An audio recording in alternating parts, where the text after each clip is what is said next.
The biggest obstacle to UN Ambassador Susan Rice becoming the next Secretary of State had been comments she made in September about the attacks on the Benghazi embassy in Libya. But when GOP senators criticized her, vowing to block her nomination, President Obama hit back. Today, Ms. Rice will meet with 3 of her big critics in the Senate who've threatened to block her nomination. And our Washington bureau chief, Jerry Seib, resident expert in political gamesmanship, is here to explain what's going on. Jerry, good morning.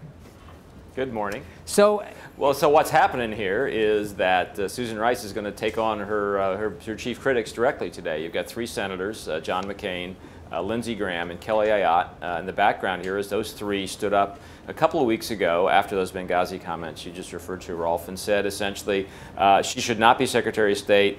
She misrepresented the situation in Benghazi in comments she made on Sunday television talk shows, and Republicans should do whatever is necessary to block her nomination. Well, now they've backed down a little bit, at least rhetorically, and Susan Rice is going to go see them, and this is a prelude to what most people in this town think is her likely nomination anyway. Why have they backed down a little bit? I mean, just 2 weeks ago they were vowing to block the nomination, and now it almost seems like they're preparing to maybe walk back on that pledge to nominate, to block her? Well, I can't imagine any of these 3 senators actually voting to confirm her as Secretary of State. I suspect what's happening here is that they want to look reasonable, and the key question from the administration is, okay, you can have 3 Republican senators vote against her nomination. That's not a big deal.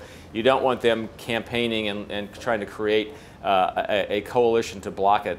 Vote against it, yes. Let others make up their own minds. I think what's happened in the couple of weeks since this became a big problem for Susan Rice is that there's been more evidence that emerged that suggests that, yes, indeed, the intelligence community's talking points at the time she made her comments did in fact point more to the idea that what happened in Benghazi was the result of a spontaneous demonstration over the anti-Muslim video we spent so much time talking about a few months ago, rather than an organized terrorist attack. As it happened, Susan Rice made her comments at almost precisely the time when the intelligence community's view shifted and the prevailing view became, looks like there was an organized attack, even if it was within the spontaneous demonstration. So she got caught at a terrible place in time. Jerry, why is this, forgive me, but why has this been blown up into such a big deal? I mean, it almost seems to some like it's a bit of a manufactured controversy.